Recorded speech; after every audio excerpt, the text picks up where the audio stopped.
nous nous retrouvons ensemble pour discuter de certaines questions au Sud Kivu. Je suis de passage ici à Kinshasa, la capitale et les sièges des institutions de la République démocratique du Congo. Justement, à mission pour la France, où je dois, aux côtés de son Excellence Monsieur le vice-gouverneur de province, représenter la province du Sud Kivu au Salon mondial sur l'élevage et l'agriculture qui se tiendra à Rennes du 17 novembre de ce mois. Voilà pourquoi, en attente de mon visa et au regard des questions d'actualité au Sud Kivu, nous avons estimé ensemble qu'il serait important que nous puissions rencontrer la presse pour essayer d'éclairer la lanterne de notre public et de l'opinion locale, nationale et internationale sur le mode de gestion imprimé par le nouveau patron de la province du Sud Kivu. Voilà un peu les contextes qui a prévalu à l'organisation de cette conférence de presse. Distingués invités à vos titres et qualités respectifs, tout protocole observé. C'est pour moi un grand honneur d'être devant vous ce jour et de m'entretenir avec vous dans le but d'éclairer la lanterne de l'opinion tant locale, nationale qu'internationale sur la nouvelle marque de gestion de la presse publique telle qu'imprimée par son Excellence le professeur Jean-Jacques Torossi Sadiki, gouverneur de province du Sud Kivu. Il approche aussi est mise en œuvre dans les strict respect de la vision du président de la République, chef de l'État, son Excellence Félix-Antoine Tshisekedi Tshilombo, à qui je rends un vibrant hommage pour sa détermination à faire de la République démocratique du Congo un pays fort, ambitieux, conscient de ses potentialités et envie de progrès, un pays plus uni, plus fort et plus prospère. En effet, la République démocratique du Congo, la Constitution de la République démocratique du Congo du 18 février 2006, telle que modifiée et complétée à ces jours, a opté pour la décentralisation comme mode de gestion des affaires publiques et locales, en créant 3 niveaux de pouvoir, en l'occurrence le pouvoir central, le pouvoir provincial et celui local. Ces choix stratégiques adoptés aux provinces et aux entités territoriales décentralisées la personnalité juridique. Ça, c'est l'article 3 de notre Constitution. Les provinces et les entités territoriales décentralisées sont gérées par les organes locaux et jouissent de la libre administration et de l'autonomie de gestion de leurs ressources économiques, humaines, financières et techniques. Il est reconnu la responsabilité de planifier leur développement, de prendre en charge le développement socio-économique dans les collectivités et par conséquent d'en assurer la coordination, le suivi et l'évaluation. Par ailleurs, ces dispositions pertinentes de la Constitution sont renforcées par les articles 5, 104 et 105 de la loi organique numéro 08 par 12 du 7 octobre 2008 pour la composition, organisation et fonctionnement des entités territoriales décentralisées ainsi que les rapports avec l'État et les provinces. Chers amis de la presse, vous êtes sans ignorer qu'en date du 20 décembre 2023, la République démocratique du Congo a organisé son 4e cycle électoral depuis la promulgation de la Constitution du 18 février 2006. Ce processus a conduit au suffrage indirect à l'élection du gouverneur et du vice-gouverneur de la province du Sud Kivu en date du 2 mai 2024. Avant son investiture, les nouveaux gouvernements provinciaux avaient, conformément aux dispositions de l'article 198 de notre Constitution, présenté et défendu devant l'Assemblée provinciale son programme afin d'en obtenir. Son Excellence, Monsieur le gouverneur de province, a commencé par remettre de l'ordre dans différents secteurs de la vie socio-économique de la population de Sud Kivu. C'est dans ces cadres qu'elle s'inscrivent les décisions courageuses prises dans les secteurs miniers, dans les secteurs fonciers et dans les secteurs de mobilisation des recettes de la province, à travers notamment la suspension des activités minières sur l'ensemble de la province, dans l'objectif de promouvoir la bonne gouvernance du secteur au susceptible. L'interdiction de morcellement de ventes, cession de parcelles du domaine public et privé de l'État, on sait y compris la démolition et la modification des immeubles y construits, les emprises publiques et les rives de la province du Sud-Kivu, en vue de rétablir l'État congolais en droit. La sous-séance du contrat de partenariat public-privé conclu entre la province et l'État ayant entraîné le clientélisme, l'instabilité des institutions provinciales et la déchirure des tissus sociaux de population de Sud-Kivu. La suspension de tous les chefs de division de la direction provinciale de mobilisation et d'encadrement de recettes, deux PMR impliqués dans l'écoulage des recettes de la province, un peu comme la DGK ici à Kinshasa. En fait, la suspension du directeur et du directeur adjoint de la direction provinciale de mobilisation et d'encadrement de recettes, ainsi que tous les cadres de la chaîne de dépenses du gouvernorat de province du Sud-Kivu. Ces mesures ayant été prises, il s'en est suivi un tollé de réactions critiques venues de tous bords. Les hymnes encourageant et soutenant l'autorité provinciale pour cette bravoure visant à sortir le Sud-Kivu dans les gouffres où ses prédécesseurs l'avaient plongé. Les autres critiquant négativement au motif qu'il s'agirait de mesures impopulaires, et la plupart des critiques négatives venaient de dépendants de toutes les personnes physiques et morales frappées par ces différentes mesures. Toujours dans l'objectif de redonner de l'espoir aux populations de Sud-Kivu, son Excellence M. le gouverneur de province a procédé à une série d'itinérances dans les trois communes de la ville de Bukavu, dans les territoires décalés, Uvira, Kabare et Shabunda, où malheureusement je parle de Shabunda, territoire où un sac de ciment qui coûte 9 $ à Bukavu est revendu à 110 $ suite au délabrement très avancé des infrastructures routières déconnectant ainsi les chefs-lieux de la province de ces territoires. Il y a lieu de préciser que le vol le plus cher au monde est celui de Bukavu-Shabunda, où le prix pour un billet d'avion est fixé entre 280 et 330 $ américains sur un trajet de 35 à 40 minutes de vol.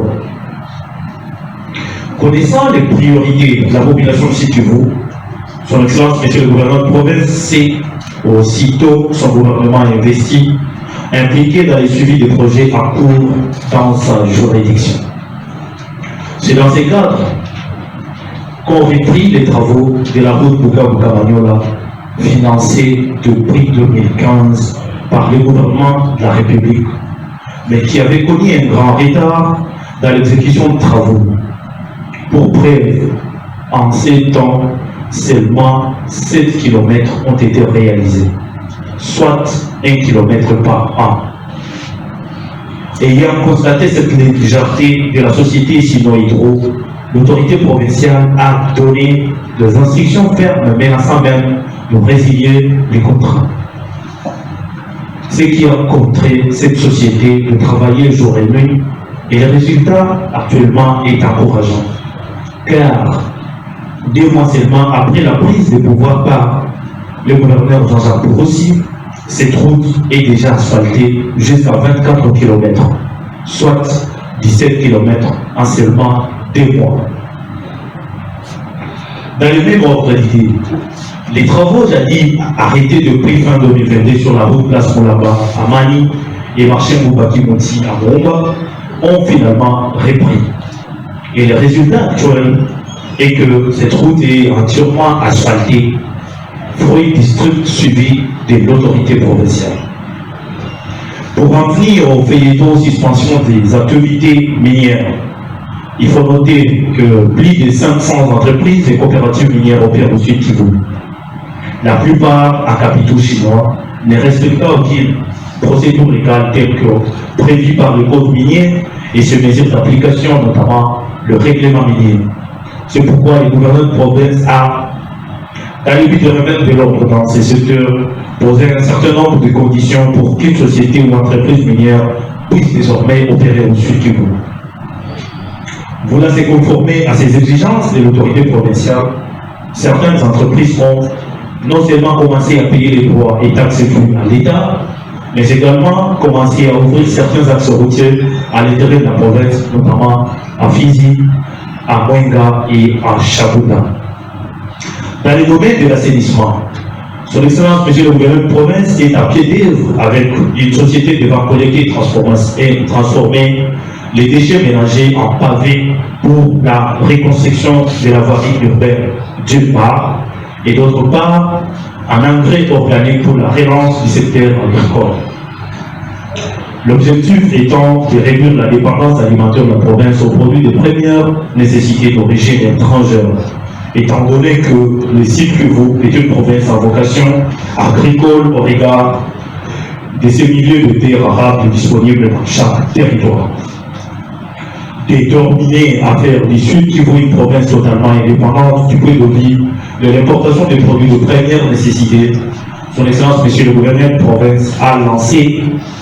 par l'étrigement de son ministre provincial en charge de l'agriculture et de la sécurité alimentaire, la campagne agricole dans les zones de Minova et Bouniakeri en territoire décalé la semaine dernière. Cette campagne suivie de la distribution des intrants et semences continue jusqu'à la fin de ce mois de septembre. Bientôt, moi personnellement, de retour en province, je vais immédiatement reprendre le programme et les calendriers tels que arrêtés. Son Excellence est donc, son gouvernement est donc très déterminé à matérialiser la volonté du président de la République, Son Excellence Félix Antoine Tshisekedi Tshilombo, qui, lors du FOCAC 2024 à Pékin, le 5 septembre de ce mois, a déclaré la revanche du sol sur le sous-sol en 7 heures. J'ouvre mes frontières sans paiement de frais de douane pour l'importation de produits venant de 33 pays africains avec lesquels nous avons signé des accords. En outre, animé par un esprit voué au service de sa population, en faisant du problème de cette dernière sa préoccupation prioritaire, Son Excellence, Monsieur le gouverneur de province, entend monter une usine de production des emballages biodégradables à Bukavu, en vue d'éviter contre l'utilisation des sachets et autres enveloppes non biodégradables qui polluent notre environnement en général et la biodiversité du lac Kivu et de la rivière Ruzizi en particulier.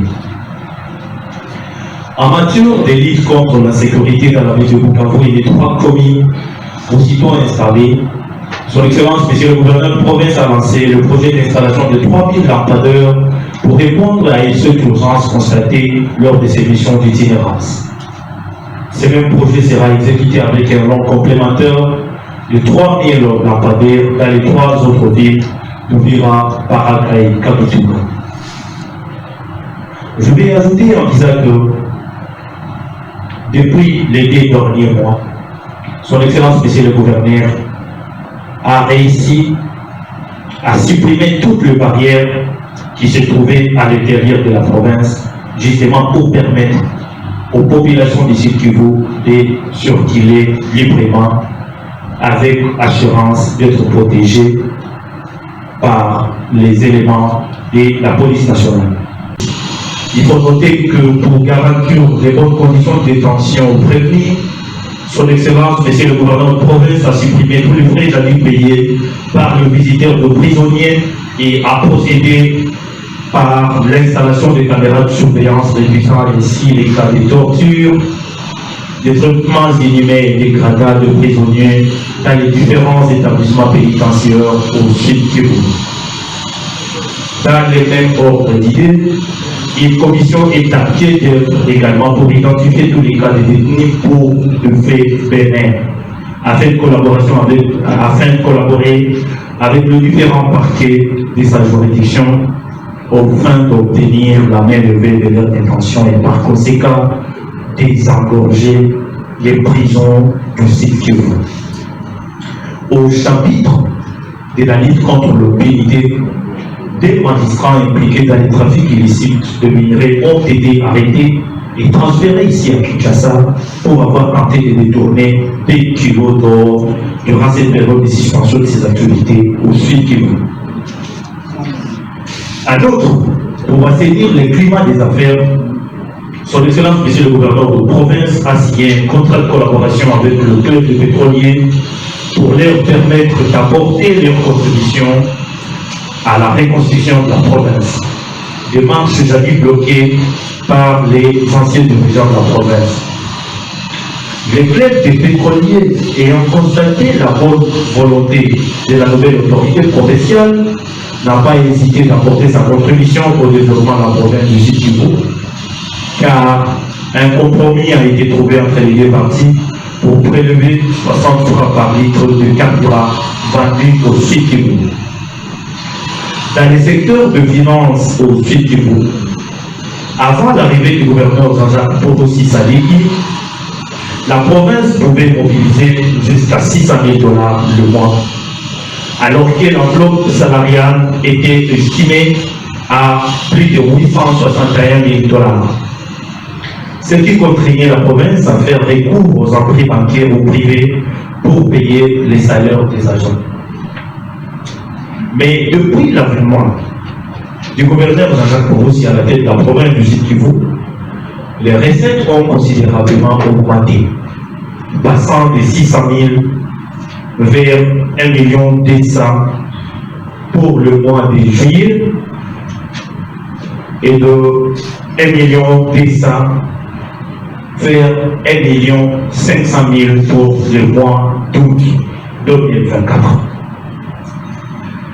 Ténin a rencontré les objectifs de son programme concernant notamment l'instauration d'une gouvernance transparente et d'un leadership au service du développement. Son Excellence Monsieur le gouverneur de province, le professeur Jean-Jacques Potossi, a, des mois après son arrivée à la tête de la province du Sud Kivu, organisé une grande activité le dimanche 8 septembre 2024 au stade de la Concorde de Kadoudou. Cette activité a permis à plusieurs milliers de Bukaviennes et Bukaviens venus de 8 territoires et des 3 communes de la ville de Bukavu pour assister à un exercice de redevabilité d'un gouverneur de province en République démocratique du Congo, une première depuis l'indépendance de notre pays. Et entre autres, l'obligation de rendre compte après l'exécution de ces projets.